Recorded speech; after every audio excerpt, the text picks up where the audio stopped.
1212, I go by the name of DJ What, and you're now listening to the original Jeek podcast. Let's go!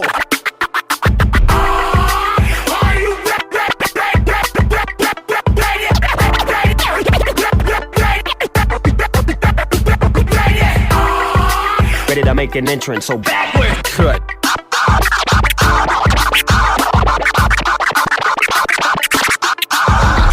Come on, cut for me. Oh yeah. Whoa, slow down. Whoa, speed up. Fresh. Making me itch. What up, Jeeks? My name is ROCKINMRMAGIC, and he is UNIQDNA. And this is the original Jeek podcast. My man, UNIQDNA, what's up? What's up, man? What's up, bro? How you doing? Chilling. I'm chilling, bro. You know how we do. Making it happen. Trying to make these podcasts for these earballs out here. You know. But we are hyped. We're excited. It's been a good day. And we have a first-time guest on the show.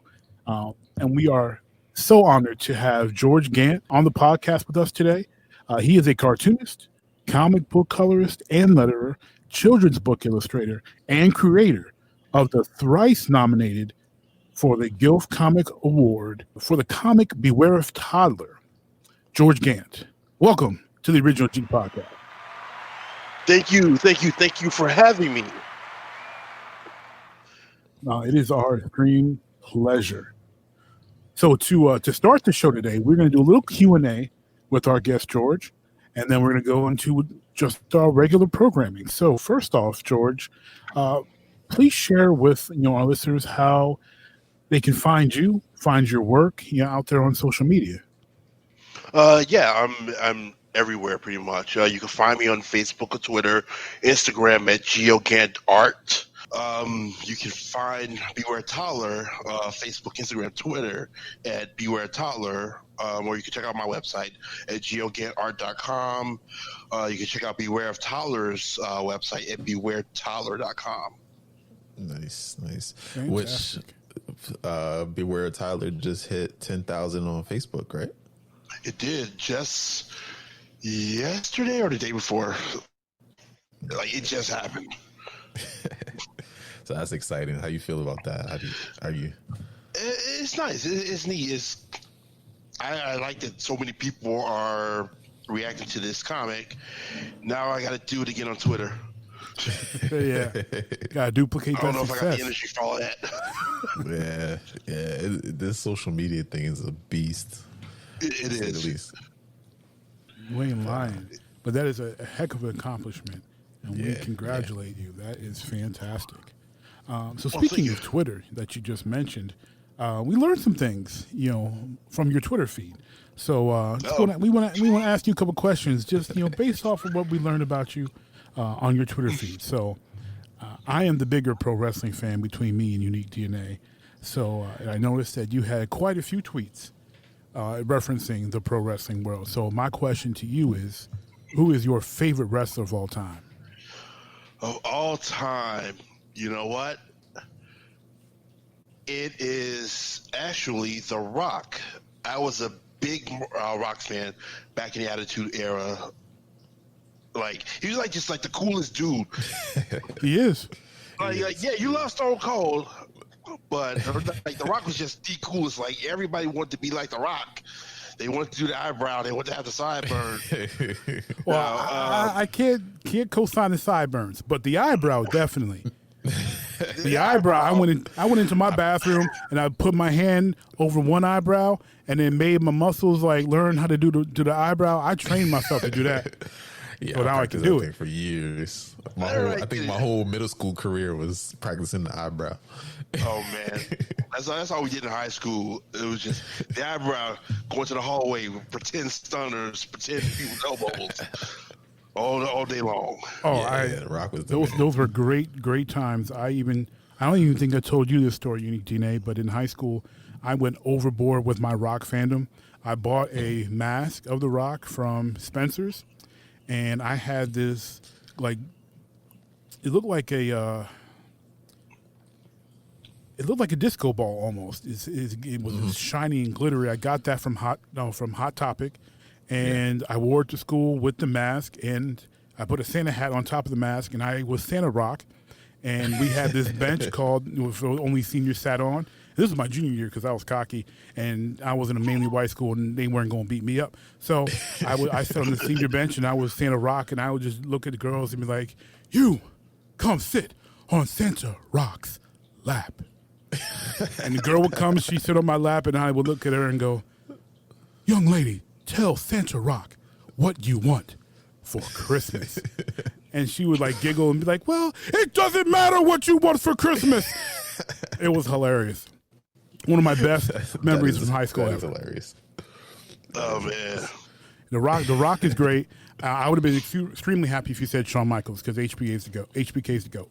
But The Rock is a great pick. Shawn Michaels. that was just a good era. No, Shawn Michaels was great. That whole era was just it was the best. I swear it was. It's my favorite. I mean, from DX to let's say 2002, that's my favorite era of pro wrestling. I mean, came up in the 80s during the rock and roll time, in the Hulk Hogan running wild and say your prayers, eat your vitamins and all that, but man, give me that attitude era any day. Yeah, that was a good era. That was well, you already know this. That was my favorite era of wrestling. After that, I stopped watching wrestling. So, but me too. Until like a couple years ago, I just got back into it not that long ago. What brought you back? I don't really know, honestly. Like I think I just tuned in one day and I just started watching it for no reason and you know how it is. You form a habit, and that nostalgia came back. Exactly, the nostalgia came back, and somebody from the past comes back, or you try to figure out who's who, or you have nothing else to do with your time, And here we go. And for some reason, I still watch this stuff. Okay, who are you digging now? And it doesn't have to be WWE. It can be Indies. It can be AEW. Oh man. Okay. WWE right now is Keith Lee. Oh, it's my man's. Limitless Keith Lee. Like Keith Lee, because he's like that dude is like me. Right? He's good. He good 350. I can't move around. Exactly. I can't move around like him, but he's like me. To an extent. Yeah, he makes all those fat athletes look good. Exactly. But so him, I like Orange Cassidy. He's hilarious. That dude, he cracks me up because he's just lazy. Like he's so funny. He had my wife like cracking up at it. And my wife doesn't even watch wrestling. Impressive. Was it the hands in the pocket that did it for, or the lazy super kicks? It was a segment from about a month ago where who was he fighting? Was it Jericho? Yeah, the segment with Jericho that was great. And a bunch of people were holding him and Jericho back, and they were holding Jericho back for real. And then everybody was just being lazy with Cassidy, and he was just pretending, and it was just like the funniest thing in the world. And then so I went back and I just started showing her highlights, and I started showing her the kicks. Mm-hmm. And like the thumbs up, and it's just madness. Yeah, Orange Cassidy cracks me up. My tag team partner on our sister show, Breaking Ring Rust, he's not a fan of that level of comedic wrestling, but I dig it. I love me some Orange Cassidy. Man, that dude is hilarious. I think UNIQDNA's got a question for you. Nah, I got nothing because I don't watch wrestling. So. Well, not a wrestling question. It's a guilty pleasure, man. Yeah, exactly. Yeah. Now we talking Star Wars. Then okay. If we talking Star Wars, we can talk. So what did you think about episodes 7 through 9? This last trilogy. Okay. I'm going to be the one to say is that there is something that I like in all three of those movies. Okay. What's that? 7 is the nostalgia. And I mean, look around. Eight is where I feel like they should just like. 8 was a good starting point for where they should head to next, in my opinion. Mm-hmm. And 9 was just it was all like all over the place. It was all over the place, but it was more like fan service than anything. It was ultimate fan service. Like, it was like nonstop fan service. So from that aspect, I enjoyed the fan service of 7 and 9. 8, I honestly think it's the direction they should have went. After 8, I think that's where they should just went. They should just roll with it, and that would have set the course for like the future movies. I mean, of course, I'd change things like Finn. I would change like everything with him. Mm-hmm. I would actually give him something to do. Yeah, something more substantial to do. I mean, I don't know if you heard Boyega made some comments about his time with Disney on Twitter. Like, yeah, he's not a happy camper. Hey, he's right though. Oh, the man ain't wrong. Absolutely. Yeah, he's right. Like had they. Okay, well, I don't know about you guys, but with me, when they announced 7 and they showed Boyega, you thought that he would have been like the guy for the trilogy. Yeah. I didn't think he was going to be the guy. I thought he was going to be of more importance than they made him. I knew. Look, this is Disney. This is George Lucas in part. I knew they weren't making the brother the guy, but I figured he was going to be Solo to raise Luke in that aspect. But I thought they were going to go with the romantic entanglement. Clearly, they started Which that. I'm kind of glad they didn't. I wanted them to. They hinted towards it, and people were digging it.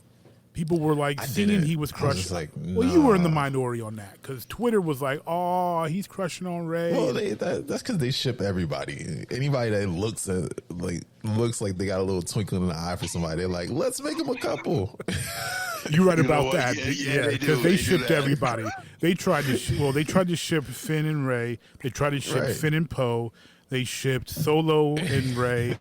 And we've been shipping. Obviously, we shipped the story shipped Han and Leia, but a lot of us were trying to ship Leia and Lando too. So, yeah, that's true. You got a good point there. I was kind of glad that they didn't go that route because I was just like, it just would have been another trope, and I was just like, we don't need that. But then they pulled the poor Korean girl in, and then she got caught up in all that mess because they had to give him a romantic interest since everybody, well, except for you, was on this Finn and Ray train.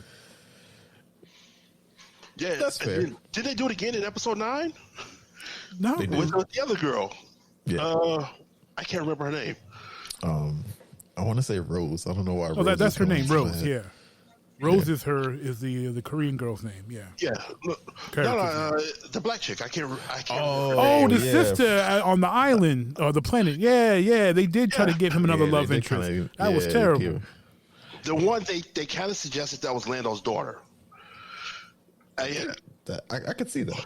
Actually. Yeah, there was like a little bit. They kind of hinted that there might be something there, like some familial link there, because she didn't know where her parents were either.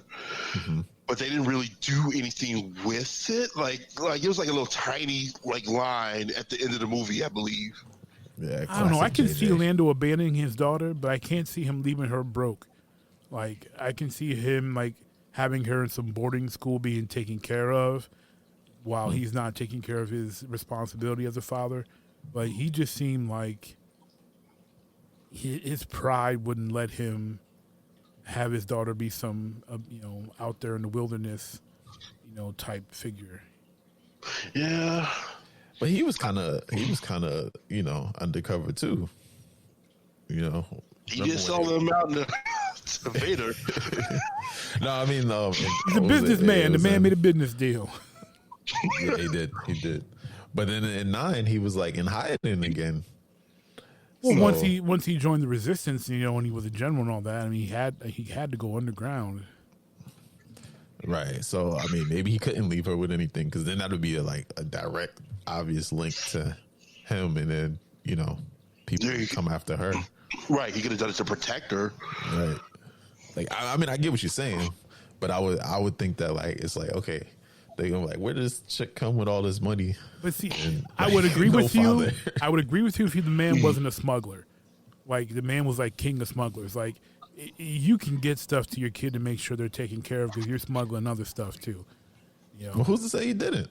That's what I'm saying. Like I guess why I doubt the She daughter wasn't connection. totally I think broke. I mean, she survived. No, she was broke. She, they survived barely. Like they was barely surviving.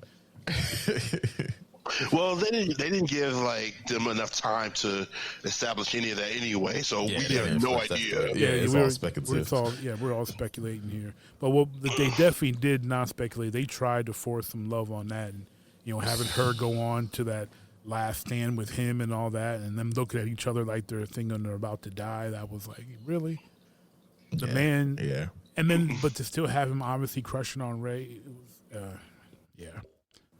I was not a fan of most of these personally. So, what did any of you guys read the original script, The Duel of Fates? I did not. I did not, but I saw what people said was art, like the art from it. Yeah. And if that's official art for the movie, that looked amazing. And it looked like what I said earlier about how they should continue on from where they left off with episode 8 and just ran with that. Yeah. Instead of going back to the older stuff. But I didn't read it, but from what I saw from those images, I would have much rather preferred that movie than what we got. I mean, more fleshed out story than what we got from Rise of Skywalker. Rise of Skywalker was just ultimate fan service, really. It was JJ just hey, I'm gonna give you everything you ever wanted, even down to Chewie getting a medal at the end. I'm gonna give you everything that you guys complained about, everything that the internet has complained about. I'm giving it to you. And exactly. Here you go. So yeah, I like Dual Fates Letter. It was a more fleshed out story, and it made sense. It made more sense. It seemed like it was going the way, like you said, it seemed like it was going more towards where 8 left off, and going more in that direction than where 9 just kind of was just what? Where did this come from? And then they introduced all these new characters, all these new stories that you're okay. I mean, that's classic JJ though. I mean, he's he can never close out a story. I mean, did we answer a single question from what did he do? From Lost? Asking questions. Well, obviously Lost. Lost got so many questions.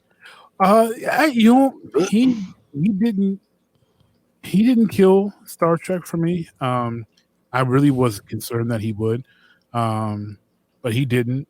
I appreciate Star Trek 2009. Wait, did you even see it? Because you don't watch Star Trek. I did not, but I've heard from disgruntled Star Trek fans about as you know me. And that's why I'm asking you, because I know you, George. I may be under 40, but I act like I'm 75. So I'm one of them cats that's if it ain't original, I probably don't like it. And I'm one of those do not mess with my original storyline people. Leave my original storyline alone. So when I heard who was being cast, I was half okay. The other half was nah. Then I heard that they were going to be at the Academy at the same time, and I'm that makes zero sense because Kirk is 30 and McCoy is 60 and Spock is a Vulcan 50 and Sulu was just getting out the Academy, and so was Chekhov, and Uhura and Scotty had been on the Enterprise for a minute. So they obviously all can't be in college at the same time. That don't make no sense. So I didn't want to watch it. And my parents were you just watch the movie. Just watch the movie. No, I ain't watching it. I ain't going to do it. And then when we were talking about it, I was the only way I will be cool with all these changes is if, if someone went back in time or something like that. And my dad was like, oh, well, yeah. So I'm like, oh, okay. So that's all you need to tell me then. If you tell me we're changing the timeline, then I'll check it out. So then I watched it and I liked it because it was an homage to the original and they weren't messing with my original story. And even better, having the original Spock there to solidify that we're talking about two different timelines. So now I'm okay with it. And until they did, and I have a love-hate relationship with Into Darkness, but that's here we go down the rabbit hole. Here we go. Right? But this man talking, and he hasn't seen a bit of Star Trek. I didn't say anything. Late. Listen, he is mad late with the Star Trek. You gotta remember, I'm how many years younger than you? 4. You act like that's 50 years. A whole 4. Nah, honestly, I don't know why we had this conversation before. This is what I said. Here we go down the rabbit hole. But we've had this conversation before. I don't know why I never got into Star Trek. The only reason but that's because nobody that I knew was watching Star Trek at the time. Like, and even like the only reason why I really got into Star Wars was because it was my 9th grade science teacher. Okay. He was a huge Star Wars fan, and when the new movie was the prequels were coming out, the Phantom Menace was coming out. Yeah, he was like all over it because we used to. I was in a special this where the Jeek comes out, right? I was in the geek. I was in like a special science class. It was like 5 of us in the class, like an honors level class or something. It was like actually it was like probably closer to AP. Okay. And what the school did was like you had to apply to get into the class, and then you had to get a recommendation from one of your science teachers to even be allowed. Yeah. And then like you had the school gave us an unlimited budget to do any science research projects we wanted to do.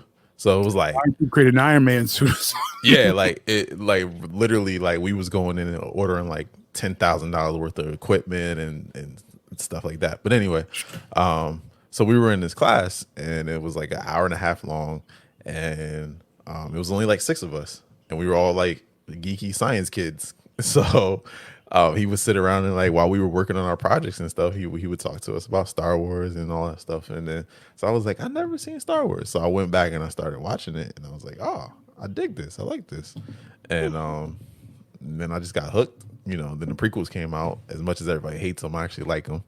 You were a child. I was grown when they came out.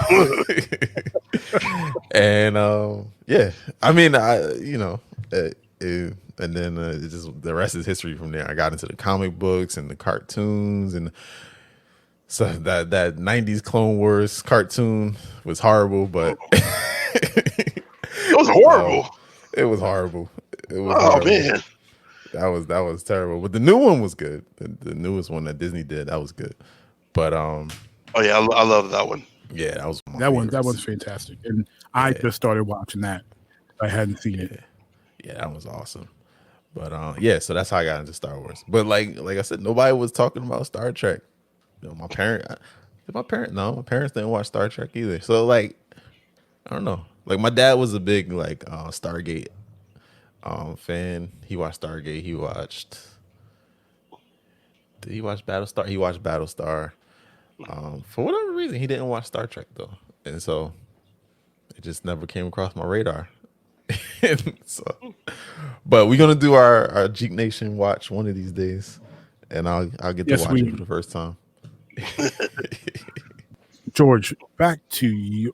What we discovered on your Twitter feed, I noticed, obviously, as being that you're a creator of comics, noticed some mention of other mainstream comics, and I was wondering what your favorite comic, mainstream or indie, would happen to be.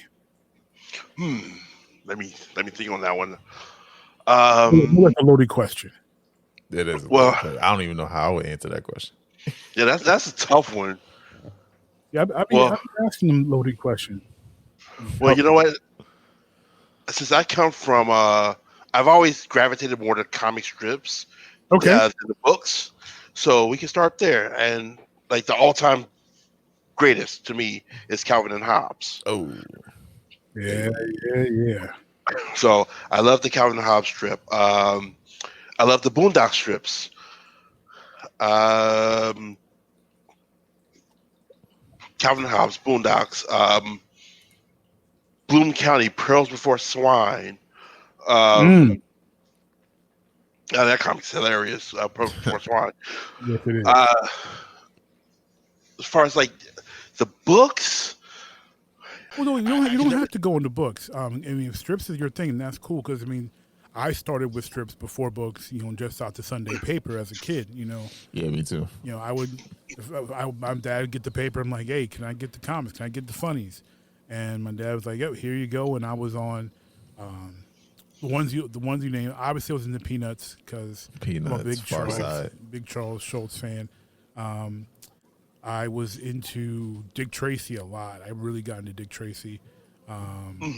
The Phantom, I was a big fan of that. So in the 90s, when the Phantom movie came out and when Dick Tracy movie came out, I was super hyped. I liked Prince Valiant, Ziggy, Cassie, obviously Calvin and Hobbes. And as I showed you last time we talked, I showed you my Calvin and Hobbes collection. Yeah, I love me some Calvin and Hobbes. And then I forget what they initially called it, but the one by Berkeley Breeze, starring Opus. I forget what originally was called. Bloom County. Yes.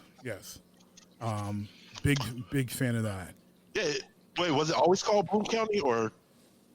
I think so. No. And then I thought they changed it to like Opus and Bill or something like that, but. Yeah, now I think it's called. They did, but I can't remember the exact name off the tip of my tongue, but I know exactly what you're talking about.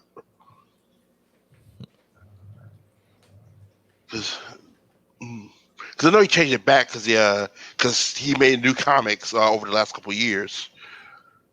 Right. But I know exactly like the alternative name, but I just can't remember exactly what it was. Yeah, I don't remember either. That was started. My bad.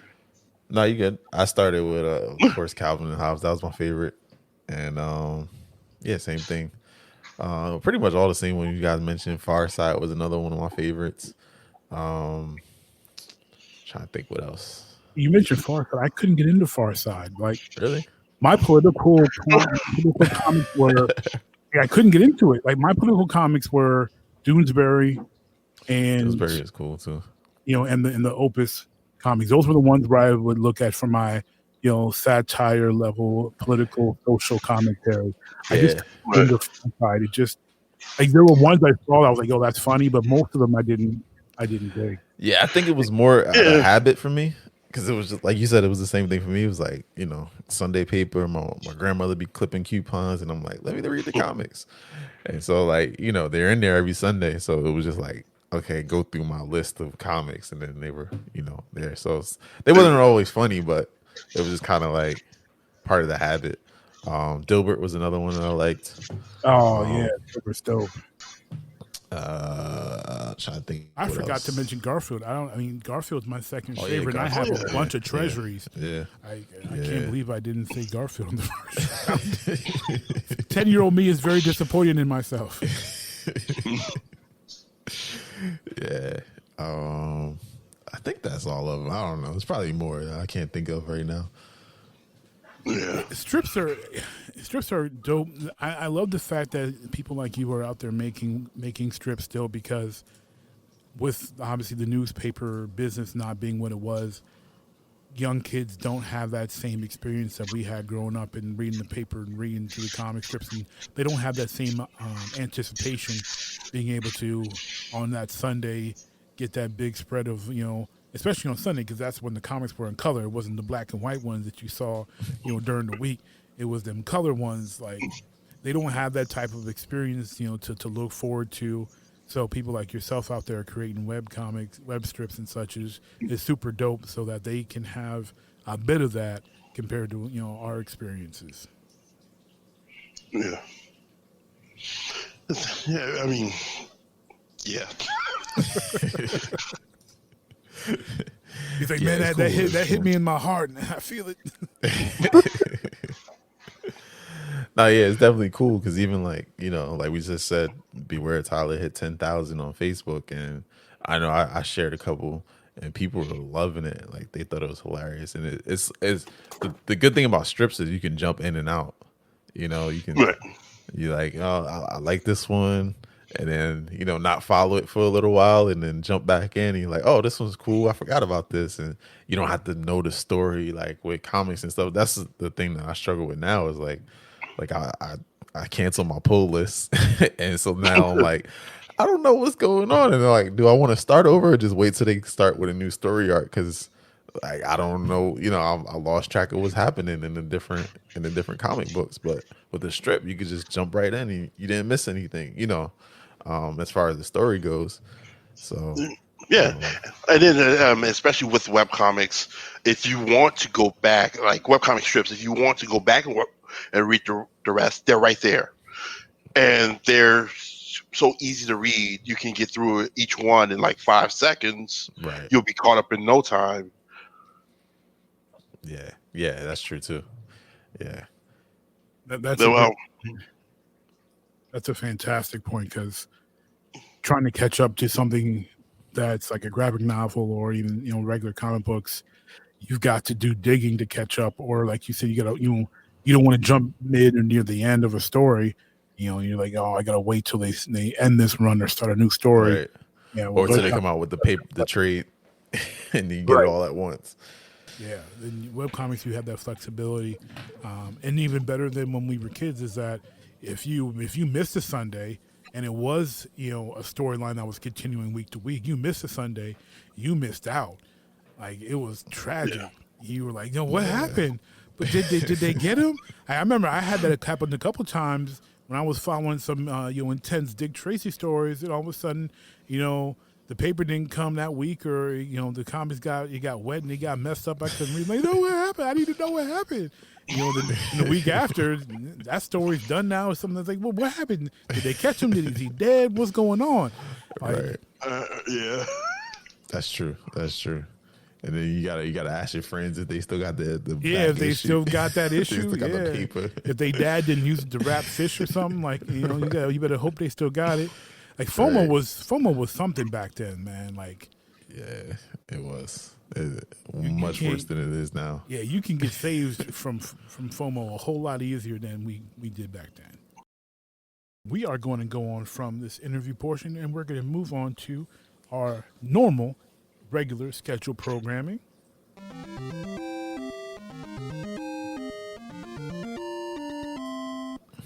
And this is the show where we ask, what are you playing, watching, and or creating? Before we jump into it, I want to give a special shout out to our member of the Jeek Nation community, Aaron Guzman, for another back-to-back, be it, month at the top of the Jeek Nation Power Rankings. Congratulations, Aaron. And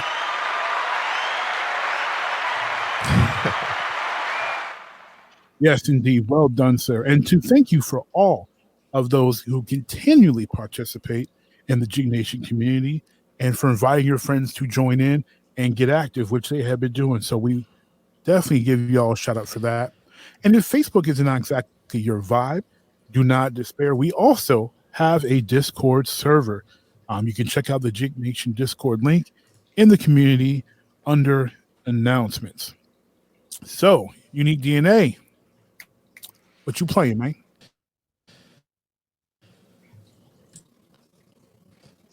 Same as last week.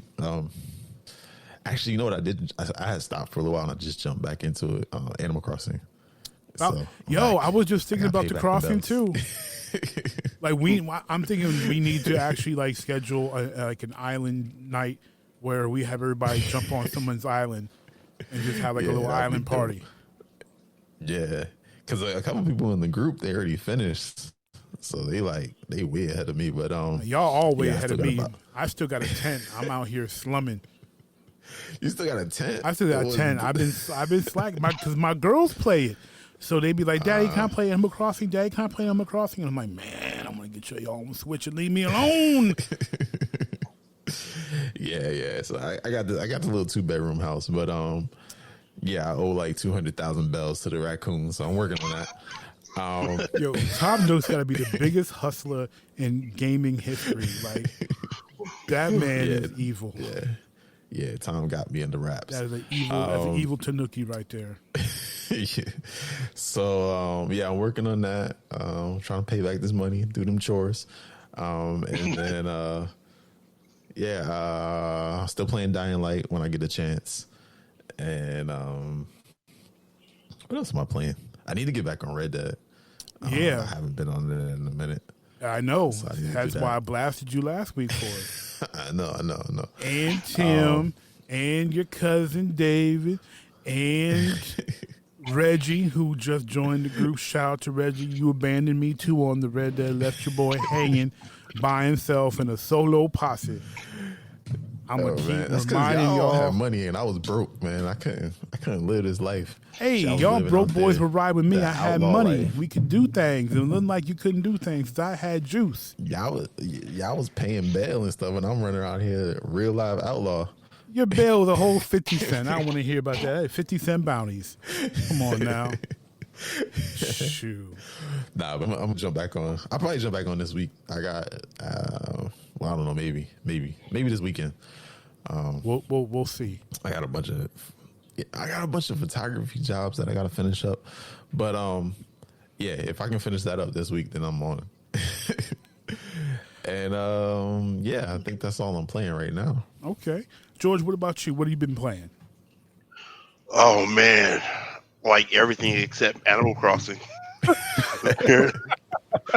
No, sadly, I'm actually being serious. Like I keep telling myself to buy it, and I am, and I will, but my backlog is like massive. Like I got to that point where I just be buying games that I know I'm not gonna play. Mm-hmm. But right now, what am I playing? Damn, what was the last game I played? I'm going through Ghost of Tsushima. I'm going through my second run of Halo Reach. Mm-hmm. Okay. What else? I went back to Dying Light again too because I got the DLC. Oh yeah, I just bought it too. That's what got me back on. Man, I love that game. Yeah, that game is so dope. What else? I play COD from time to time. Trying to think. I've been playing a bunch of old school arcade games on my Switch. Nice. Lately. Like I've been playing Burger Time. Yo, that's what's up. Burger Time. Burger Time. Fire. Man, so I've been playing that and like the new one. So I'm playing that. I'm going to get Avengers when it comes out this week. Did you play the beta? I did. I actually liked the beta a lot. More than I thought I would. Because I don't mind the Destiny type games. I like Destiny. See, you the only. I said the same thing as I was playing it. I was like, and I decided to. I went on Twitch and decided to stream my gameplay, and I think I played like a good 6 hours just through the beta on day one, and the feel of the system definitely feels like Destiny, you know, and then the map feels like Destiny, but the gameplay felt like Spider-Man. It does, and it's fun. It is. It's really fun. So I dug that. I already went to Spider-Man and all. I can go all night with the games I'm playing. To be honest, but one of the things I am doing is I decided to go through the Yakuza games in order. Oh, nice. So I'm about halfway through Yakuza Kiwami 2. Okay. And I have them all, so once I'm done with that, I can just pop in 3 and go straight to it. But so I'm doing all 7 of those because of 0. No, all 8 because you got Judgment too. Yeah, it's a lot of them. Yeah. Well, and then there's another one coming out later on this year in a couple months. That's true. So I'm I already got that pre-ordered. I still need to finish Last of Us 2. Yeah, me too. What else? I think I got one of my kids' Zelda games I need to finish. Because I bought him the remake to Link's Awakening. Okay. But he decided to take my Breath of the Wild instead. Oh. Uh-oh. So I took his Link's Awakening. So we traded. House fight. All right. Oh, you want to grab my Breath of the Wild, huh? Well, I beat it, so it's all good. So, so you can have that. I'm still playing that too. Yeah, I'm trying to find all the I shrines. thought you beat it. Well, technically I did, but I'm trying to find all the shrines. Okay. So I gave up. I haven't beat it, and I'm it's like ashamed to 200 and something. I think it's 250 of them. So I mean, I got a pretty good amount. 250 of them. I'm at like one something. I'm in the hundreds. 250. But yeah, there's a lot of them. Yeah, it is. And then That's there's wild. DLC shrines too on top of that. Yep. So I had to remember when in the group somebody I forgot who posted it about the walkthrough. Yeah.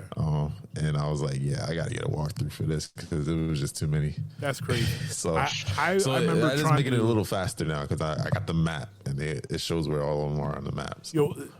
Some of those things be hidden though. Like when I was playing Batman Arkham Knight, and they wanted me to get all 100 of those Riddler trophies, and I got 20. And then some of them I looked up where to find them. I'm like, man, I ain't bothering with that. No, I'm done. I beat the story. I'm good. I don't need to find them 100 trophies. Forget all that. If it was like them Riddler trophies was a pain in the neck, man. Like it wasn't like hidden packages in GTA 3, which were a lot easier. Like I was cool with those. But Okay, I have a confession. Okay. I've gotten every single Riddler trophy in every Arkham game. Wow. That is dedication. Wow. Listen, I tip my hat to you, sir. Yeah, that deserves some Mario fireballs right there. My man spitting fire out here, man. Wow. I did.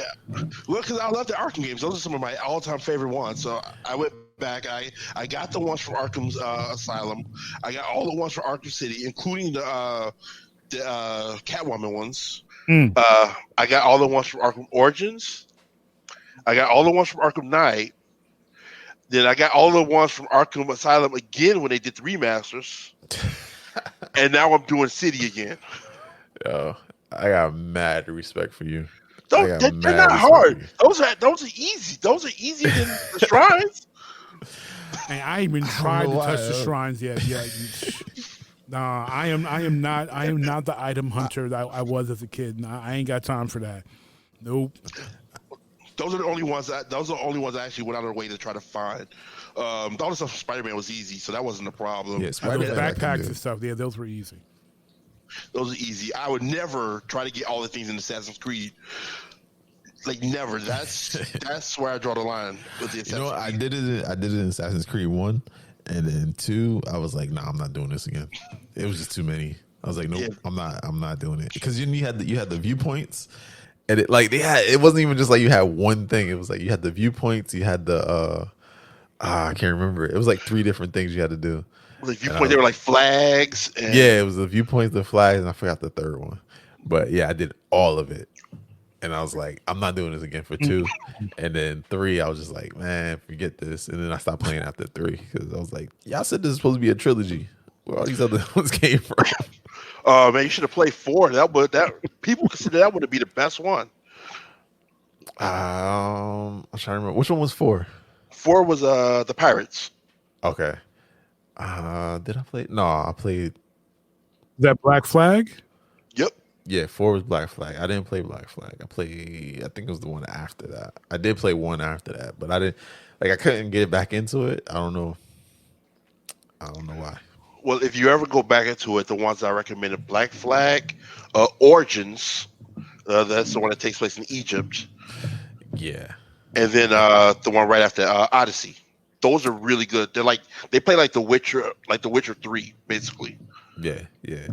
I think it was. I want to say it was Origins that I played. That sounds familiar. The whole Egyptian thing. Yeah, I think that was the one I played. But yeah, I don't know why I didn't play Black Flag. I probably was playing something else. Yeah, but yeah, that was the only one I did. I did all the the little side missions. I And wouldn't now dare. I'm doing it now, and I'm doing it now in Breath of the Wild and Horizon Zero Dawn. I'm doing the same thing. But Ooh, I can't do that one either. really, I No, feel like I love- Horizon was easy. I love Horizon, but I don't want to like I don't know if I can collect things. Like I'm trying to collect the things in Ghost of Tsushima, and it's getting a little difficult for me. But I don't know. Horizon map for some reason feels bigger than all the rest. Horizon map feels. big I don't map. know if it is or not, but it feels huge. Yeah, that's the map feels huge. And there's really no. I don't think there's a way to fast. Oh yes, you can. You can fast travel. I mean, it's a big map from what I hear. Cause I haven't played it, but from what I hear, it's a big map, but it's it is smaller. huge. But I mean, it's smaller than GTA 5's map, from what I understand. So it's not like it's super massive. Yeah. But I think with GTA 5, because you got the plane, like you got planes, you got cars, you got different ways to get around. Horizon is just like You and the on horse. either on the back of a horse, you know, back of like one of the machines, or you walking it. Right. So it's like it feels like it takes forever. So it feels like it does in Red Dead. Right. Yeah. Exactly. It takes Like, forever to Red cross Dead's that map, and that isn't map is but huge. and it feels like it's huge. Like Yeah, that. I remember I was trying to find Drew one time, and I was like, I Yo, felt like it you took me were like an hour to get to you. Yeah, I was you like were on the other going. side I don't of know the map. where you were. He got lost somewhere. He went off on his own to do something, and he's like, "I'll be right back." And then we were like, "Where's Dave at?" And I'm all the way up here in the map. I ain't gonna be able to catch up with y'all. Y'all just run the mission. Yeah, because that's what it was. I was hunting and I was tracking. I forgot what I was tracking, and then, like I was tracking it. I ended up tracking it like all the way up into the mountains somewhere. And yeah, then like they were all the way at the bottom of the map. I was all the way at the top, and then they were like, "Yo, we about to start this mission." And I'm He like, was up in the mountain. I was like, "Y'all catch up. Y'all just go ahead. Yeah, I catch up." I ended up catching y'all though towards the end, which ended up saving the mission because I think D Squared died. Somebody died, and I Somebody came in the last second and like saved the mission. But yeah, it definitely feels like that. It's like that horseback, man. It's just take forever. It does. You would have think like I remember first time I was really playing it, and I'm like, man, this is a long ride. And then subconsciously, I went to the to what the controls in GTA 5 are to turn a radio station on, and I'm like, what am I doing? They no radio station on a horse. Because I knew this was gonna be a long ride. I need to listen to something. I can't have this, man. This is a long ride from Valentine to Saint Denis. Like, give me a break. Y'all need to work with me or something. You know what I usually do in those situations? I put on the Cinematic I got mode? my Spotify hooked up to the. Oh, well, no, okay. I got my Spotify hooked up to the. Yeah, to so the what? The PS4. PlayStation. Yeah, me too. Yeah, so I just turn on Spotify and I'm just like holding the button, just Nah, I just put on. I just hit the I get there. waypoint. I put it in cinematic mode. And I put the sticks down. I'll go get a drink. I go to the snack because I ain't sitting there the whole time. See, I don't like doing cinematic mode because then sometimes I'm like, oh, you know, maybe I want to stop off and shoot some deer or something, and then I'm like, oh, I missed it. Hey, So- you too easily distracted. Nah, man, I'm letting him You know, ride that. well, you know me, I'm always getting distracted. Look what happened in Division, and I was just like, Yo, this man kept just going off on his own individual. We like, where you at? I'm over here shooting So- something. Somebody's shooting at me. I need help. I need backup. So this is my thing, George. So whenever we're playing squad games, except for with the exception of Call of Duty, that's the only time I stay with the squad. Any other game, I'm out exploring, I'm picking up items, I'm hunting, I'm doing other stuff, and then like just call me when you're ready, because like they just be walking around like, yeah, I'm fixing my loadout, and I'm like, all right, well, while you do that, I'm gonna go over here and go collect some stuff, but then like I get lost because I get distracted, I'll be in it. And the next thing I know, I'm on like the other side of the map. So yeah, so that's my thing. Yeah. I've accepted it. I hope you already play like Rainbow Six Siege or anything like that. It's wild, George. Because see, our posse before they abandoned me. Yes, I'm gonna mention it again. They abandoned me. Half of them, and I'm talking about you, D Squared and Reggie. They be sitting there looking at their fits, talking about, "Ooh, I got this black John. I'm gonna put this hat on. I got these new boots." And Exactly. Then Dave's out there. He's wandering around hunting, fishing. I'm not gonna stand there and watch you change your clothes 6 times. I understand. They're changing clothes. He's out there just gallivanting all around, and I'm sitting there by myself. I'm ready. My loadout's already ready. I'm like, are we gonna do something? Or are y'all gonna explore or change clothes and have a fashion show? I'm just trying to get this money, and then they complain they ain't got no money because either they spend it all on clothes. Or that's why I go hunting, I go fishing, I go do my thing until y'all ready, and then when y'all get the bounty, then I'm on it. But until then, I'm not gonna sit and watch y'all change clothes. They over there brushing the horses. I'm like, who's gonna sit there and watch that? Like, I came on to play. I'm not here to brush the horse. Like, my horse is clean. We good. Let's roll. Oh man. But yeah, man. Wildin'. So when we also talk about creating things around here, and UNIQDNA and I know what we're creating, but you mentioned recently and shared on Facebook that you were working on a book collection for Beware of Toddler, and I was wondering, what is that process like for you in the creation process compared to doing your normal strips? Well, we're doing a book collection. Well, half of it is just taking those same strips and laying them out to paper. But with that, with me, I try to find an overall theme. Mm-hmm. I think we were talking about this yesterday. With the title of the book, mm-hmm. About the candy and blah blah blah blah blah. Right. How that needs to fit with the overall tone of the comic. And one thing I didn't mention is the reason why I'm choosing that theme is because I'm going to have a separate story included in the book that no one has ever seen before. Ah, right. But the half of it just laying it out. Make sure you know how it wants to look. Make sure you know what's going to go in it. Because it just, I think, like with the book collection, it just can't be comics, Right. So you have to find other things to add to it, and that's kind of where I'm at now. Besides like the extra content that I'm adding, artwork, stories, the story behind the comic, all that extra mess. Mm-hmm. The non-fun stuff. Exactly. So it sounds like you want to build your book kind of similar to the way Waterston did, where a lot of it was strips that you had read in the Sunday comics, but there was the story that behind the cover. So whether it was Attack of the Deranged Mutant Killer Snow Monsters, or Something Under the Bed Is Drooling, that had that story arc that you hadn't seen yet.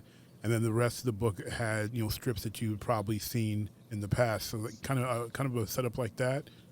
Is that what you're going for? Yeah, it's exactly like that. I've done it I've done it twice with my On the Grind books.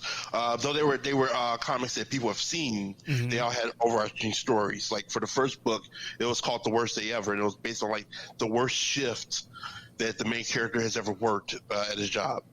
Mm. And the second one, I just went crazy with it because it was the second book. I called it On the Grind Volume 2. I was like Electric Boogaloo. and because it was like a barista theme and like a coffee shop thing, yeah, I made it into like a barista tournament set in the 80s. It's so stupid. It is. It's so stupid. That but sounds so fun though. It does sound fun. It was fun. It was stupid. And I just used that to throw in as many 80s tropes as I could in there. With this one, it's the first book, but at the same time, I want to follow that same tradition. This time, it'll be about basically baby's first sugar rush, and I want to frame it like kind of like a horror movie. Yeah. But one that kids and their parents can read together. Right. So that's gonna be fun. Right now, I have the general idea of what I want to do in my head, but I'm trying to decide: do I want to do like everyone else does and have this a comic book storyline, or do I want to go full on children's book? Because the option is there for both. And since I'm doing all the work anyway, it's not like I'm going to need like anything extra than what I already have. Right. So yeah, that's gonna be fun. Well, That you sounds don't need money to fund the book, but other than that, That's always the problem, isn't it? Yeah, you ain't lying. Well, that sounds cool, especially the horror, the horror angle as far as first sugar rush parents looking in horror at the wake of destruction left left by the toddler. That sounds like a really, really cool angle to look at it. Yeah, I know my wife is gonna love that one. Yeah, because y'all living it right now.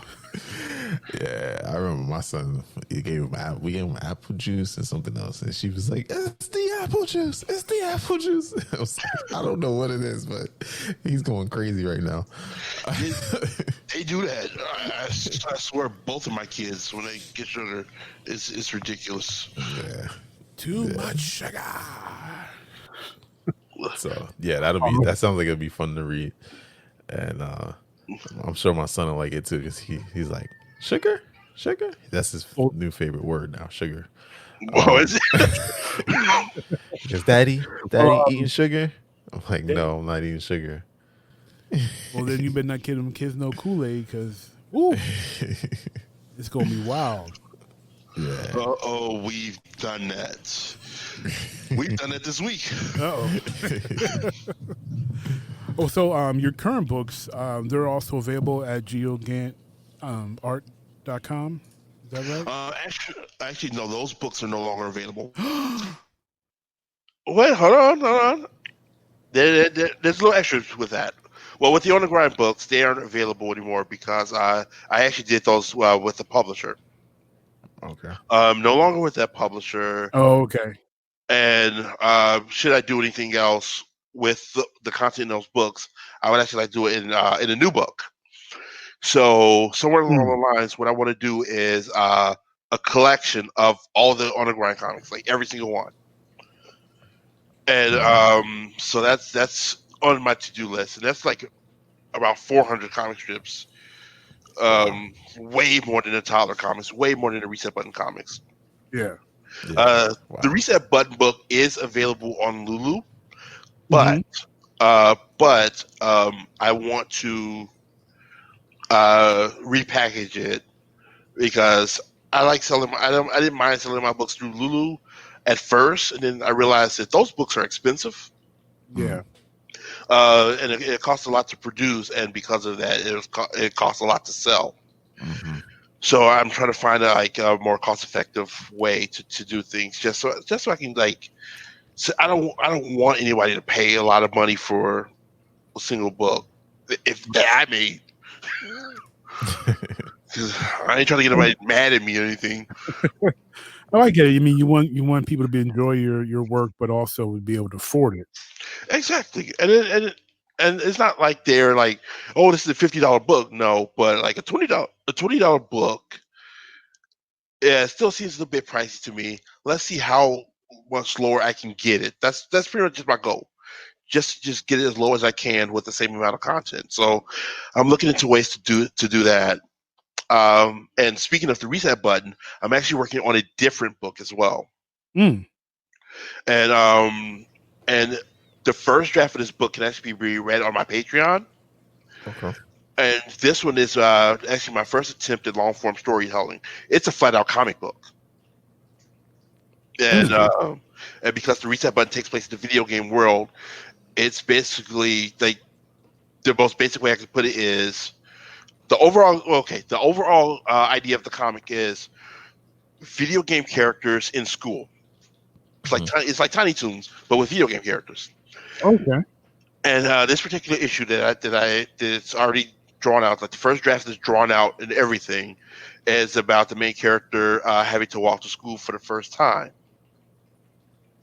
And this little walk ends up being like actual video game levels long, like Final Fight. Nice. Yeah. That's cool. So that's available to read for free right now on my Patreon. And I put it up there for free because I'm going to do a lot. I need to work on it a lot. I have a lot of things that I want to change. And eventually I want that first section to actually be that book to be the first part of a much larger story. Nice.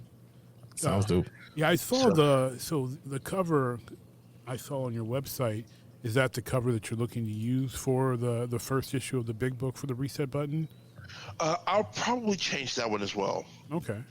I'm never satisfied because I did that about a year and a half ago, so I'm going to want to do it again anyway, just because my art style's a little bit different. It's evolving. I got you. Very cool. That's what's up. Well, we're gonna have to check that out. Yeah, check out definitely. Your Patreon. Oh, yeah. Is your Patreon is it linked on your website, or is it just search for George Gant on Patreon? I think it is linked to my website, but my Patreon handle is the same as all the rest of them. George Gant Art. George Gant Art. Okay. Okay. Yeah, definitely have to check that out. Definitely check it out. And well, that is going to complete our "What Are You Playing" section of the episode. And we also want to know what you are playing out there, Jeeks. We love to hear about what Jeektivity's all getting into. So don't forget to hit us up within the Jeek Nation community and go to the Original Jeek podcast page on Anchor. You can leave us a recording, asking questions, sharing what you've been doing, or suggesting topics. And if you leave one, we will definitely mention it right here on the show. So we are going to move on now again.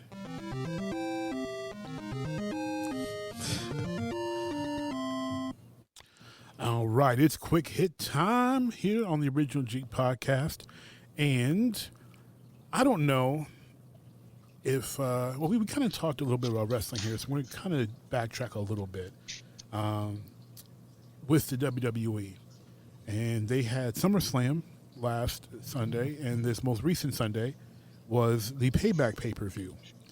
And question to both of you, as all of us here are storytellers in some way, form, or fashion, does it make any sense within your minds to have big event pay-per-views on back-to-back Sundays? I'm going to say in this case, kind of, because with SummerSlam and what they've been doing for quite a while, I'm going to say since WrestleMania, is they've been shortening their pay-per-views. So if you notice, they used to be really long. Well, They yeah, used to be like 5 hours long. Yeah, 5, And 6 now- hours, 8 hours for WrestleMania. It was ridiculous. Yeah. And then with WrestleMania, they stretched it out over 2 nights. Yep. And since then, they've been a lot shorter. They've been like 2.5 hours. Which is what they were back in the day. Right. But now they also have, they have 2 shows, not even counting NXT. True.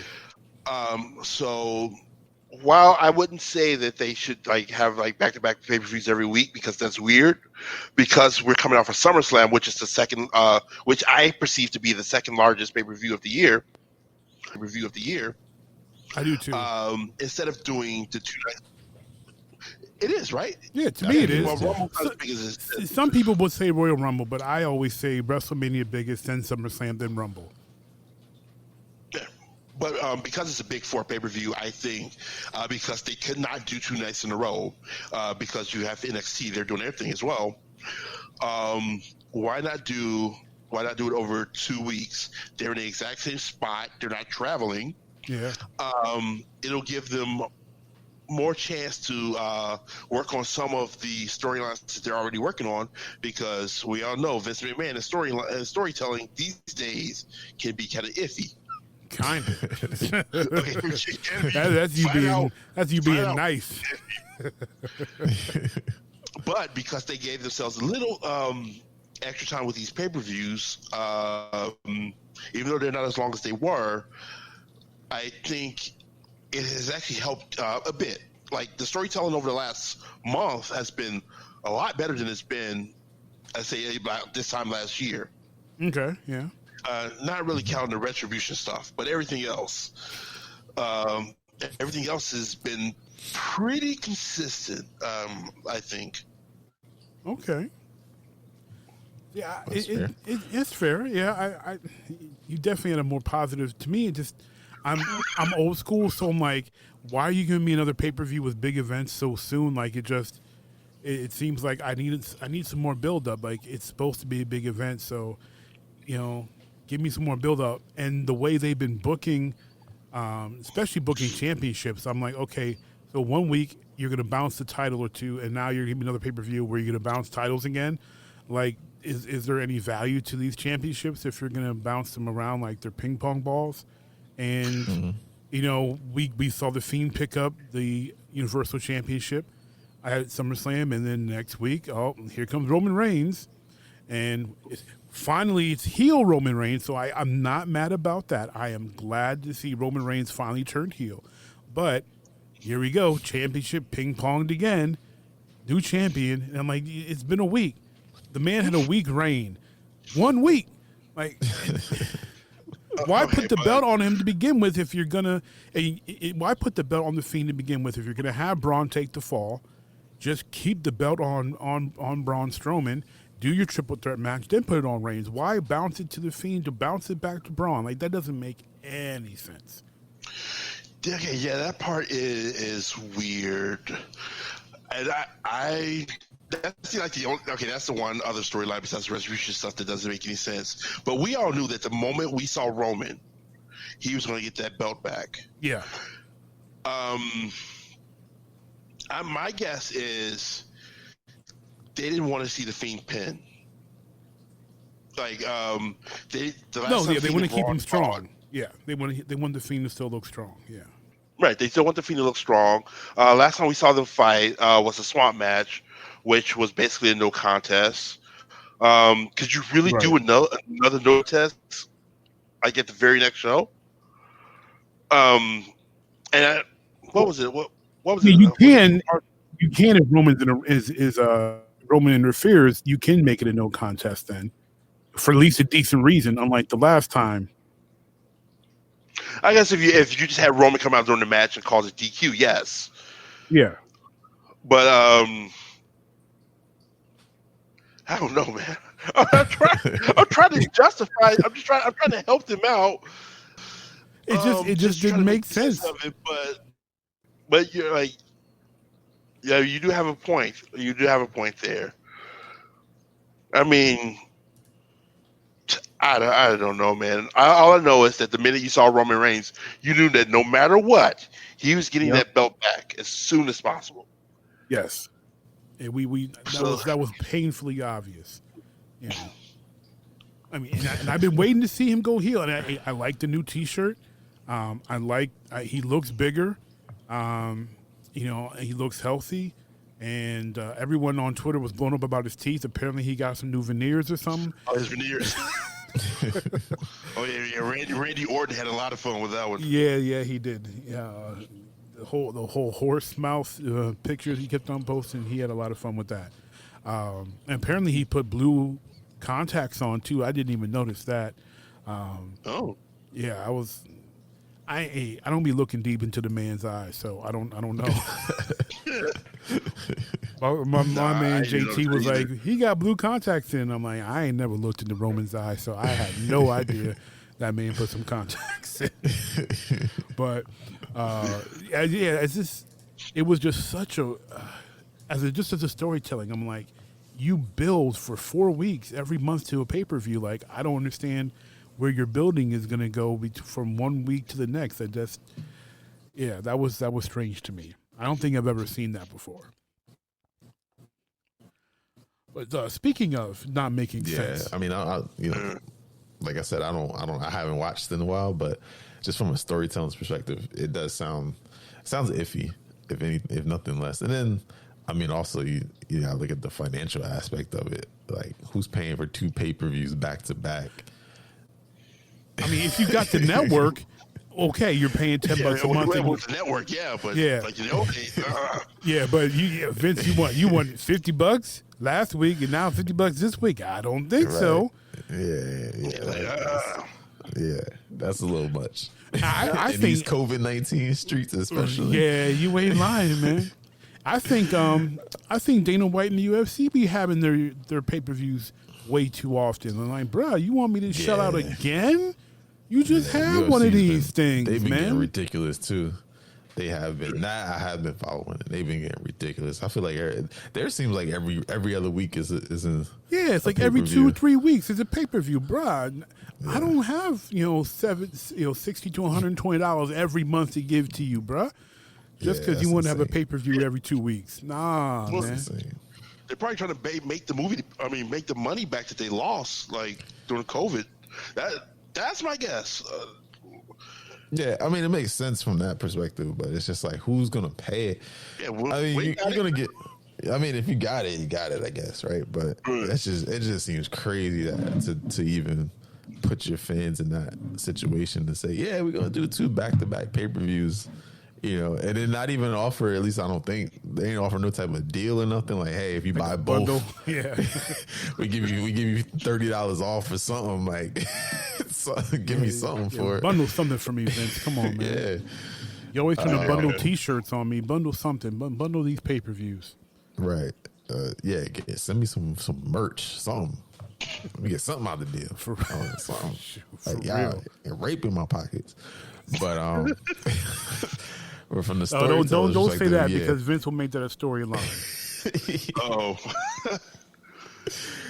But yeah, as a story, like, I mean, it also makes sense what George is saying too. Like, you're already in the area, you already got the setup.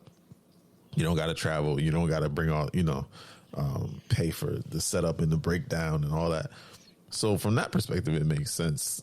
From a cost perspective too. From that side, I'm gonna double up on the pay-per-view and make some of this money back because I know they lost money too, and also we don't have to pay any additional cost to to set up, say, a month later from now.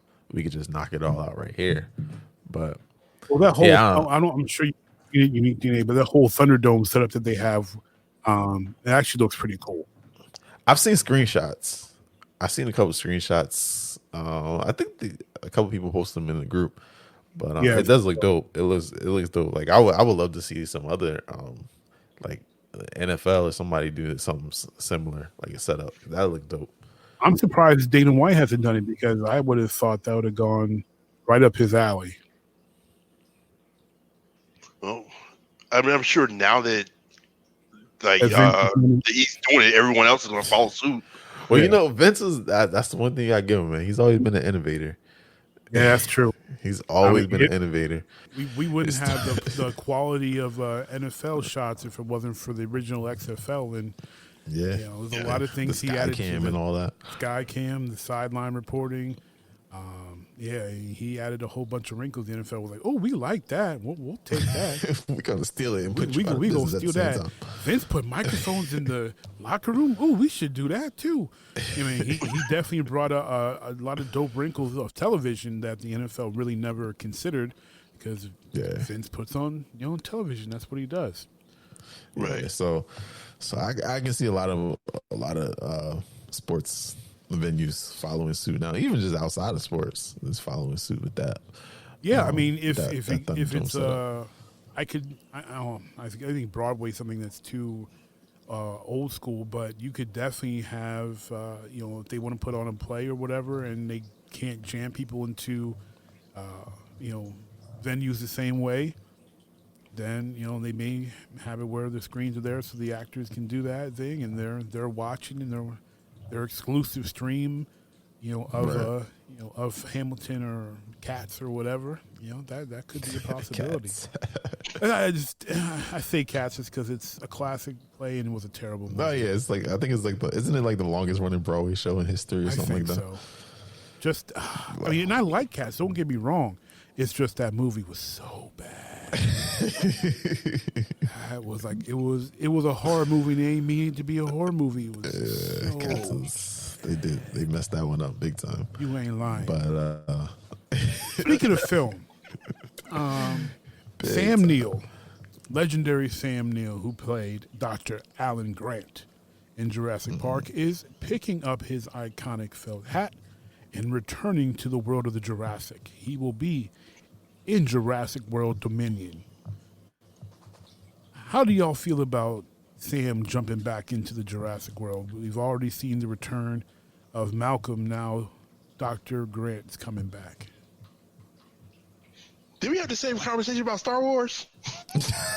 It's a little different. It's another very extended franchise. It has been very extended. I mean, if his appearance serves the story, then that's fine. That's my thought process. Like, ain't he too old to be chased by some dinosaurs? Like, it's a young man's game. Is that what's gonna happen? Do we know? Like, that's the thing. It might be a cameo, just like Ian Malcolm. Like, he wasn't really doing much. Yeah, it was a waste. Why would you waste Jeff Goldblum to have him on there for a whole 5 minutes? Marketing. Fan service. Fan service and marketing. Fan service and marketing.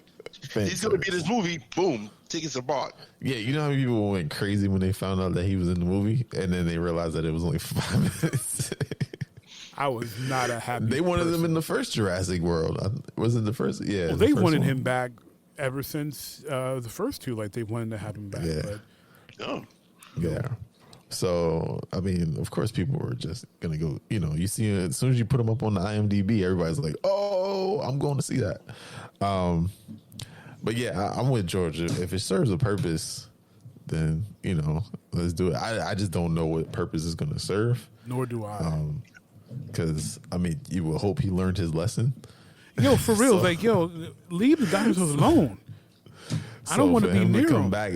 Hopefully, it will be to do this kind of the same thing as Jeff Goldblum and just come back and be like, "This is a very bad idea. We've tried this before. This is a very bad idea." You know who the smartest one who hasn't ever come back is? Ian's daughter from his black daughter from the second one. She was like, "Oh no, I ain't messing with these dinosaurs no more. I'm done. It's over. I ain't coming back. Keep me away." That sister ain't showed her face near no dinosaurs. Oh man. Yeah, she was done after that one. Yeah, for real. She did her little uneven bars routine, kicked that Raptor away, was like, all right, I'm done. That's it. I'm out. If I remember, at the end of the last one, weren't the dinosaurs free? Aren't they just roaming the earth now? So now the humans don't even have to do anything. The dinosaurs are just there.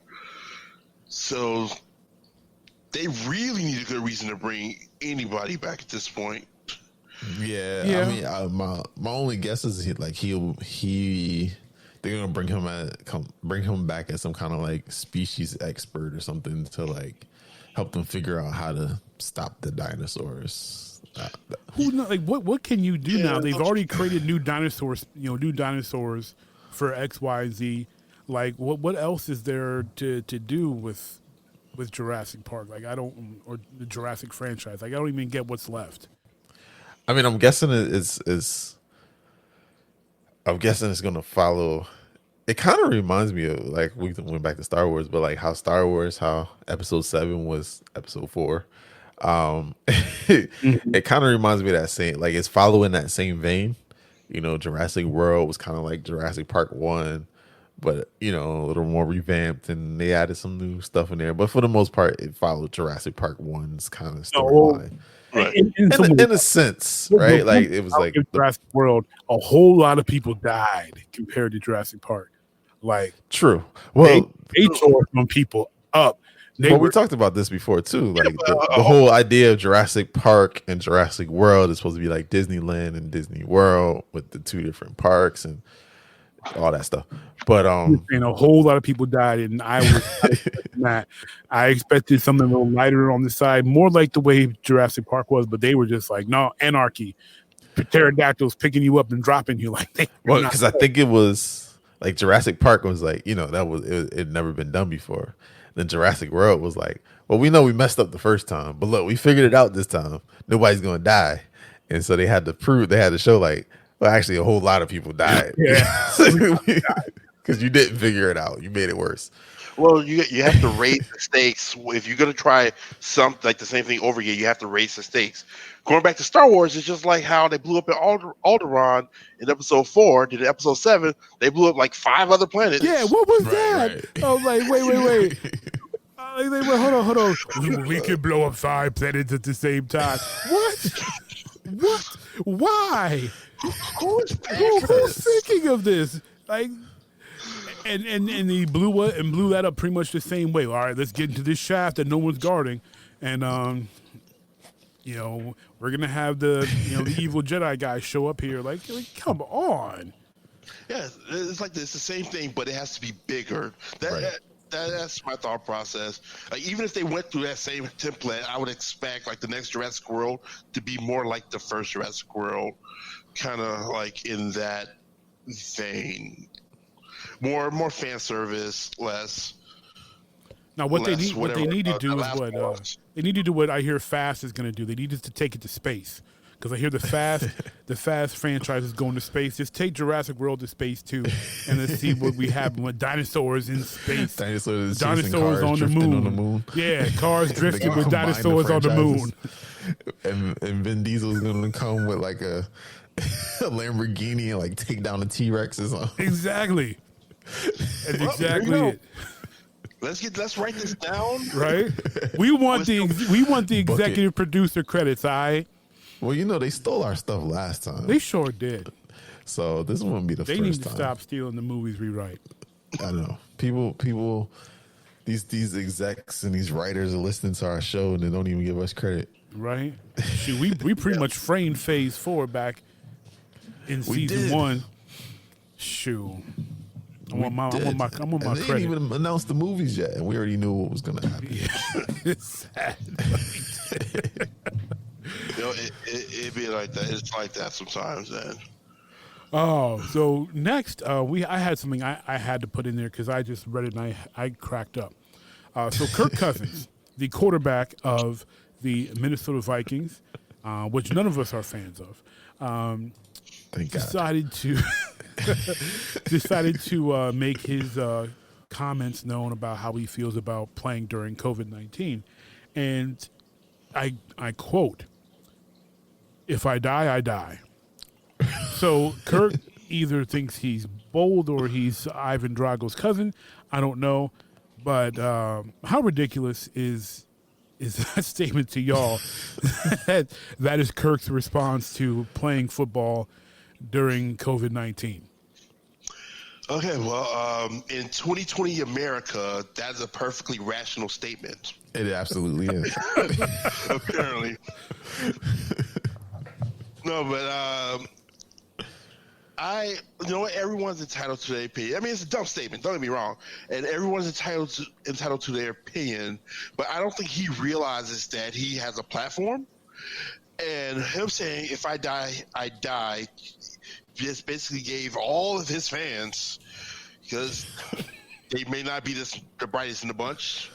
Well, the Vikings fans, they're not the brightest in the bunch. Well, there you go. I'm not a big sports guy, but bear down. But now he just gave all these other people a reason to say the same thing. If I die, I die. Why should I be responsible if my favorite football player is not being responsible? Or like, if he says it, then it. Like, if he says it, or if he says it's a hoax, because that's pretty much what it's translated to, then they may feel the same way. It's like, without getting too political, because for some reason, common sense is political now. it's like a lot of people are going to die because of what this man said. Basically, I hope not, because it was ridiculous. But I can see it. You know. And you know, if you're going to say something, and like you're right, and you know, and those who listen to our show know that we are free for everyone to have their own opinions, just do it respectfully. I looked at it like, if you're going to put out a statement like that, at least say something more eloquent than "if I die, I die." Like, say something original. Say something that is backed by something. Don't quote Rocky IV. Like, it just doesn't make sense. Like, even if you quote, you know, something that's not the most credible of a news source, at least you have something that you're basing your opinion on, not just be like, if I die, I die. Like, what were you trying to prove, that you're tough? Like, that don't make no liberty sense. or give me death. That's like, maybe that's what he was reading. He was reading his that's what he's his trying to Revolutionary War stuff. I don't know. I agree. I think it just shows how detached these players are from reality and the everyday common man, if you will. It reminds me of when the NBA went to the bubble and LeBron's like, "Oh, it felt like I was going away to when that fool said he's going doing a bid, I wanted to slap the mess out of him when he said that. Like, well, man, you going to play basketball for millions of dollars. This is nothing like going to jail. And you ain't staying in no Motel 6 or nothing like that neither, right, bro. Right. Like, come on. You basically staying in your own Disney resort, like, by yourself. If that's going to jail, then sign me up. For real, right now. I don't know, right? I'll even actually commit a crime. Like, Right. like, what do I need to do? rob? I get to play video games. I get to work out. I get to play ball with the homies, and I'm getting paid. What about that sounds like you doing a bid, but fam? Like, come on, nah. Yeah. Man, that sounds like a fake. That sounds like the best vacation. For real, My man at Disney at that. Like, yeah, and you at Disney, bro. The happiest place in the world. So yeah, I think it's just a sign of, like, these guys, like, for us, you know, we're at home and, you know, we either got to go to work or we got to go grocery shopping or whatever it is, to where we're putting ourselves at risk in some capacity every single day, right? And so we've been affected by it. I'm sure if we don't know anybody directly who's been affected by it, we know somebody who knows somebody who died from it. Yeah, and right. so for us, it's like, this is real.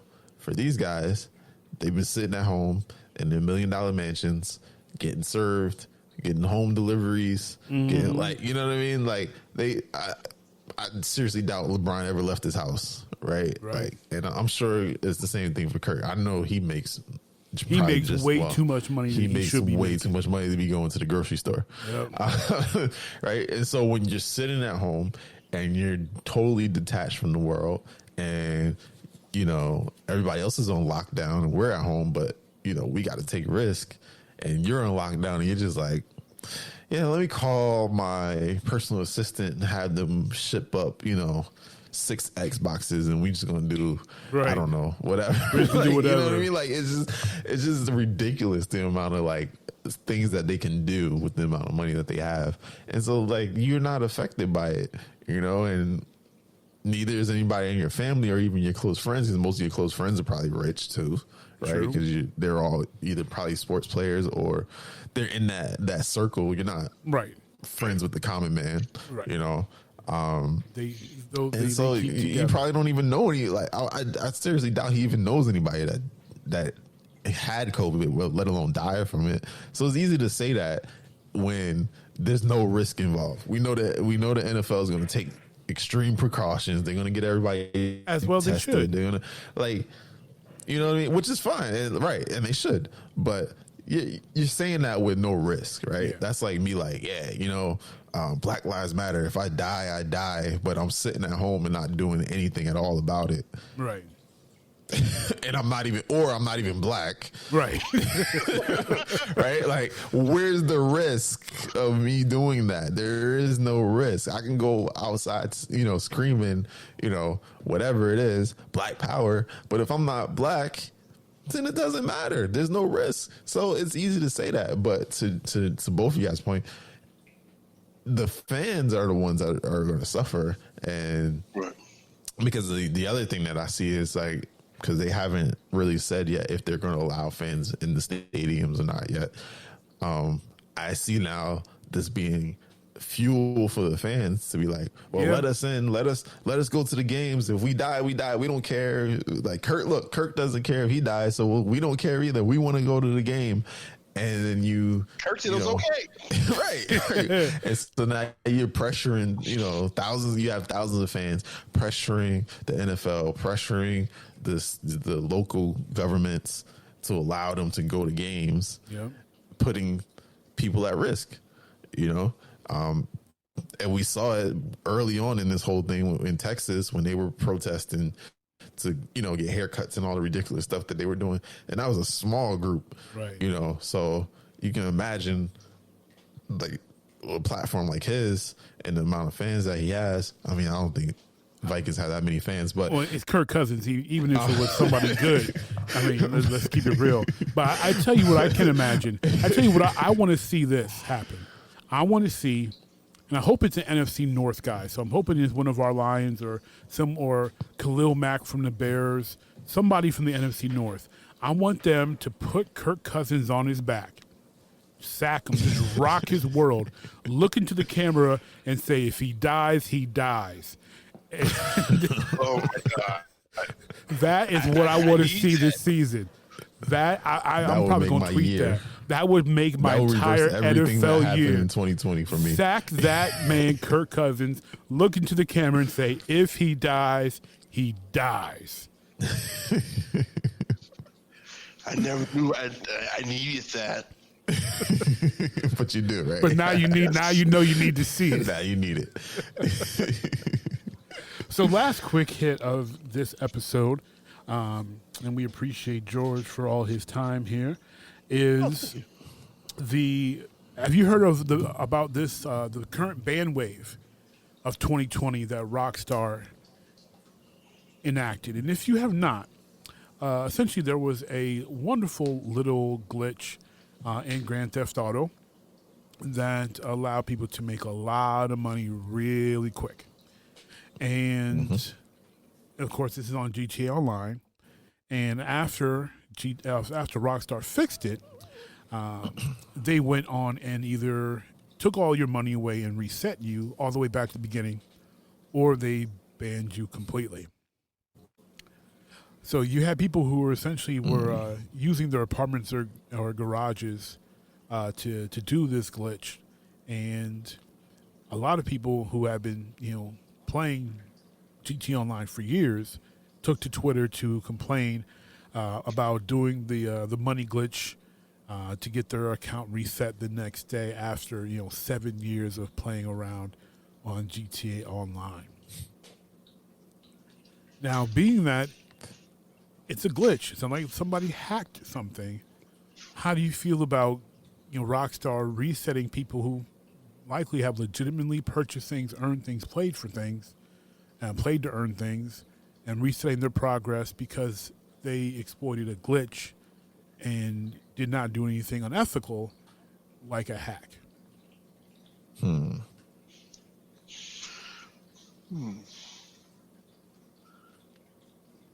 I mean, it's unfortunate. It's unfortunate, but I kind of get it. I feel like the punishment is a little too much. Like I feel like if Rockstar is able to find out who was able to exploit this glitch, they should also be able to find out how much money they got from it, and would they be able to just subtract that amount? Yeah. That's yeah, true. but then I also think on the flip side of that is like, then is that really a punishment, right? Like if you just reset me back to where I was before I found the glitch, no harm, no foul. Yeah. Right. So then when the next glitch comes along, I'm just gonna be like, well, I'll take the risk, right? Because what's gonna happen? They're just gonna reset me back to wherever I'm at. So I think the first time, but second time maybe not.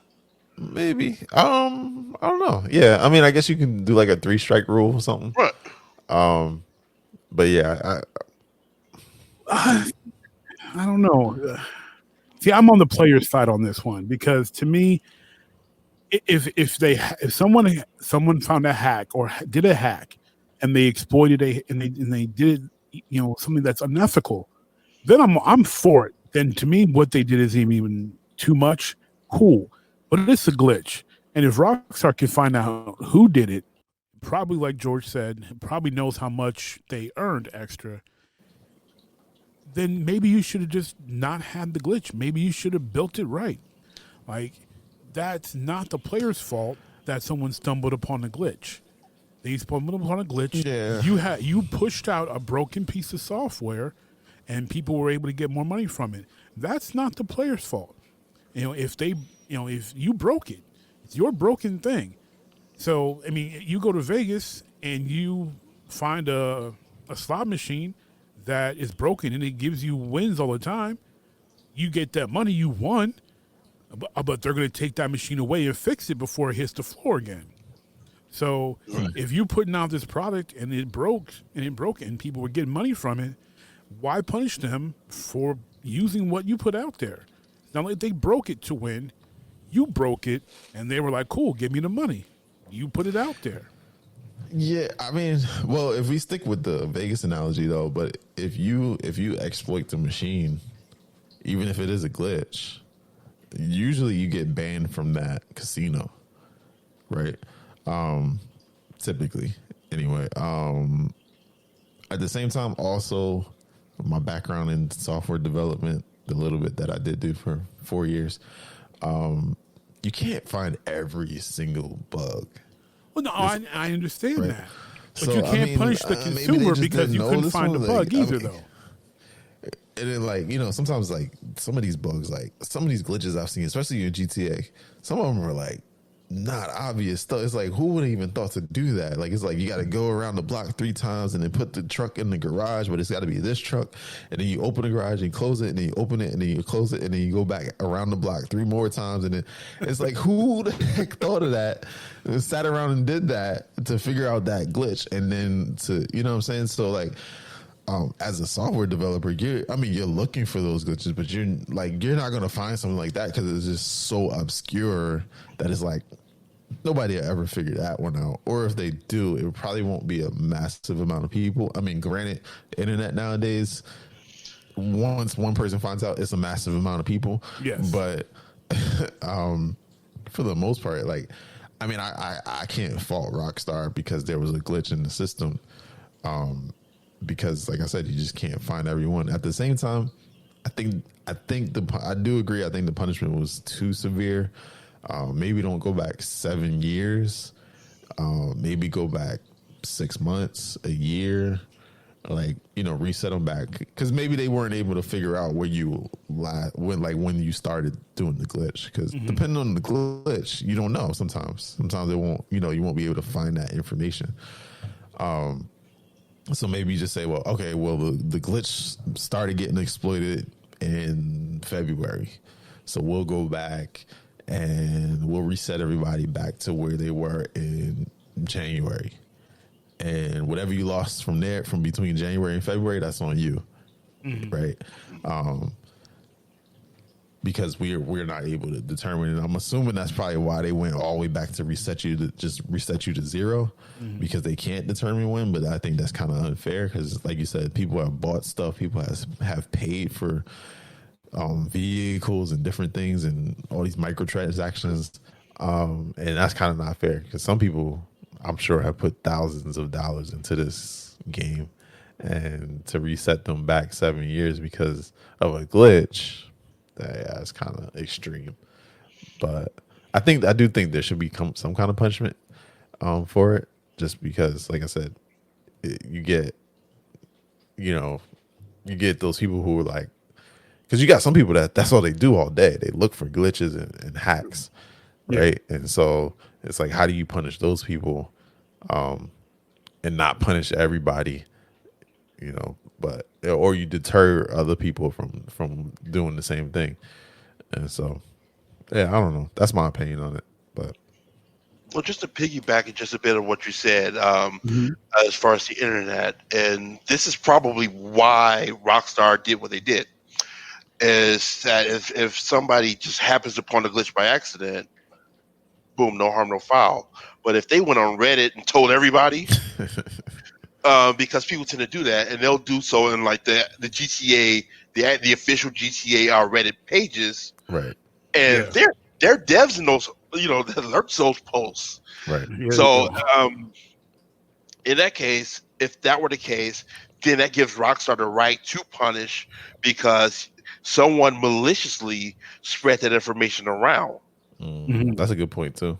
Even if it was an accidental glitch, Right. someone told you how to do this, Right.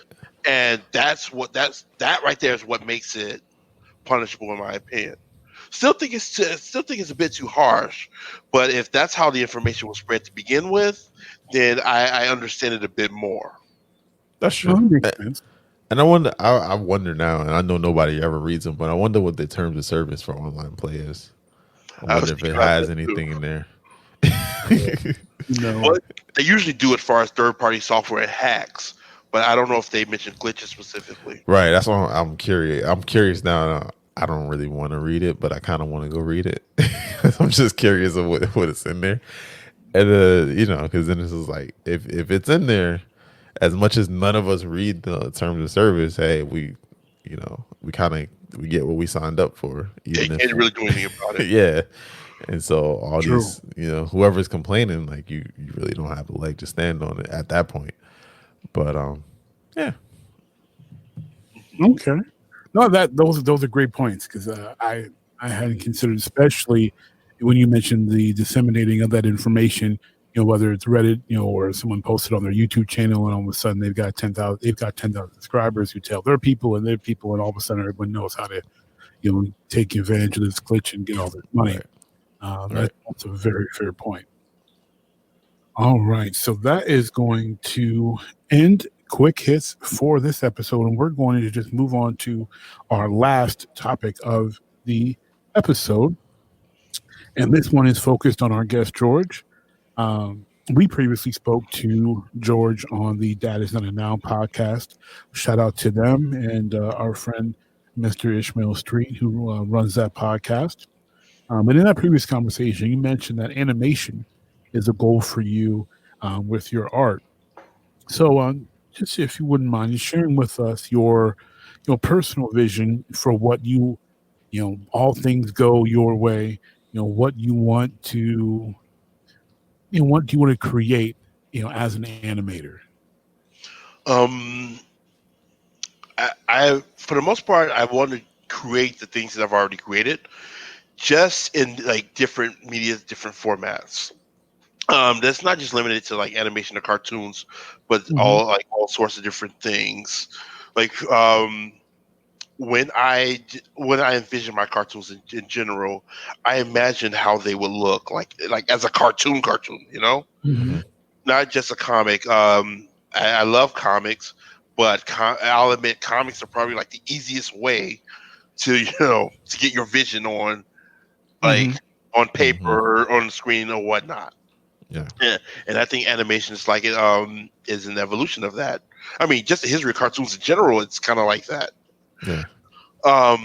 And for me, there's like with animation, there's still like all the stories that I want to tell, but then there are all the stories that I've already told, and I know that there are limitations within comics.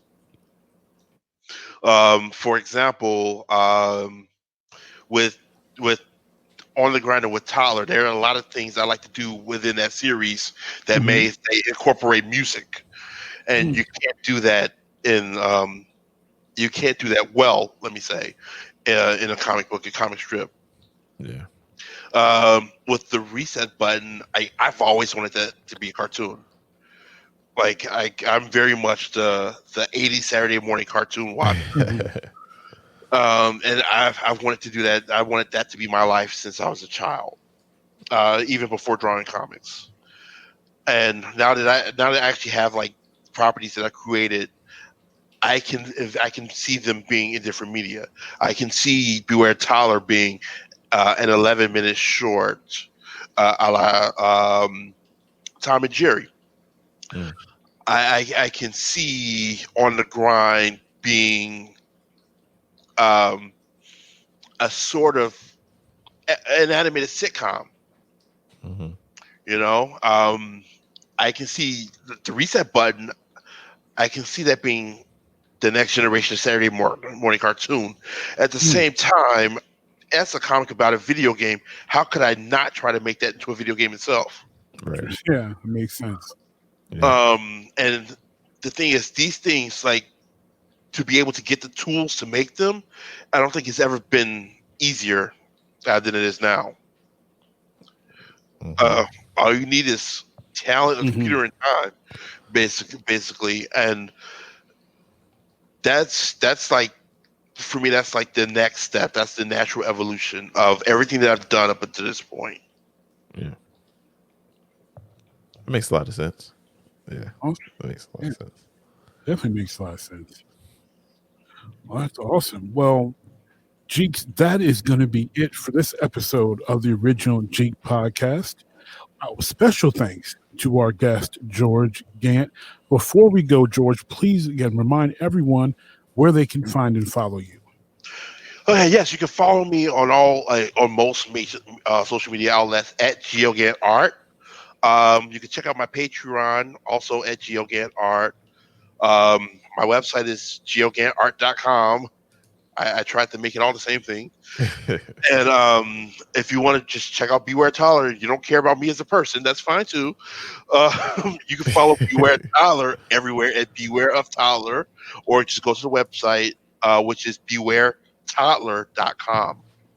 Well, for that, I am your host, ROCKINMRMAGIC. He is UNIQDNA. And we want to thank you all for listening, but we cannot do this Jeek journey alone, not with all of you continuing to support us. So please rate and review the show as you listen on your favorite podcasting app of choice. We are on Apple Podcasts, Google Podcasts, Spotify, Stitcher, CastBox, and more. And if you can't find us, let us know at jeeknation@gmail.com or message us on Facebook or Twitter at Jeek Nation. And until next time, Peace. peace.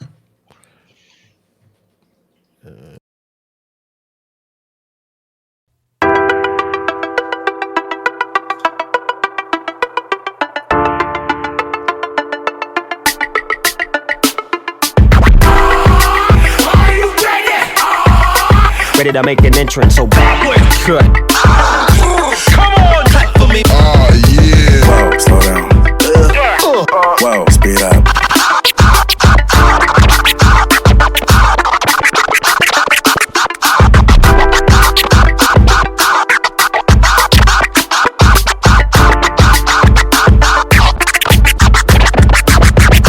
This is DJ What, and you're listening to the original Jeek podcast.